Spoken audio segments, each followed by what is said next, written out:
Hello logofor, welcome back to my YouTube channel. My name is Juwel Bsmtry and you're watching only one Juwel Bsmtry YouTube channel at this time. Logofor, दिनैहाय लामायाव ओंखारलायबाय नै ओमफ्राय एसे बे village area टाइपआवहाय लामाफ्रा माबायदि ओमफ्राय बिथांमोननि भिउफ्रा माबायदि नोंथांमोननो देखायनो थाखायहाय आङो दिनैहाय ओंखारनाय जालायबाय लोगोफोर. भिडिअखौ नायलांदोलाय, चेनेलाव गोदानब्ला चेनेलखौ साबस्क्राइब खालामदो, लोगोफोरजों शेयार खालामदो, कमेन्ट्स खालाम, लाइक, अके, ओमफ्राय नायलांबाय थादो, अके.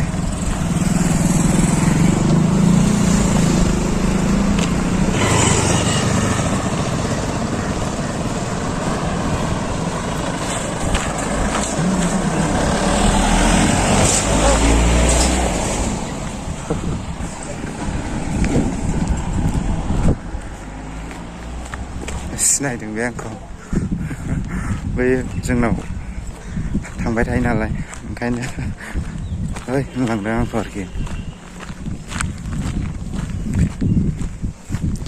बे एसे मेन रडनिफ्राय ओरै हाबबोनाय लामा नालाय आं दा मेन रडजों थांगासिनो, ओमफ्राय ओरै ससे थांनानै देखायनोसै आरो नोंथांमोना ना जायगाफोरखौ.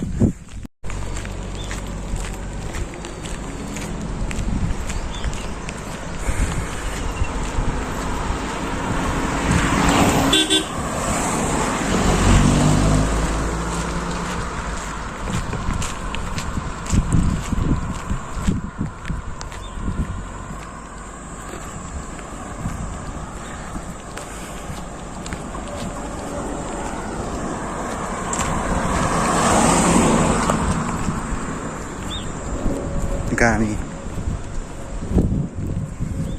खिन्थु बिसोर प्लास्टिकफोरखौ साफाखौनो खालामनानै दोनथारालै, एसेबो सावलाबायनानै होआबा लामा सामा जेरावबो प्लास्टिक एखेबारे जायगाफोरखौ बारा मोजां डिसिप्लिन खालामनायाव, साब सिखोन लाखिनायाव एसे उइकखौ नुदों आरोखि आं बिसिनियावबो.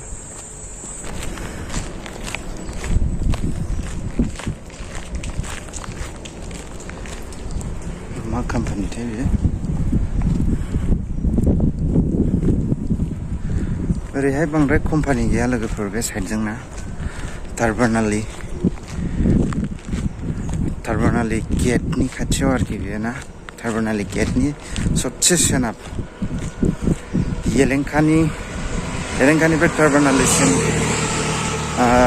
गैयाबाबो 40 मिनिट्स लागोन, ओमफ्राय मेजेस्टिकनिफ्राय येलेंकासिम 40 मिनिटसो लायो आरोखि. गैयाबाबो 1 घन्टा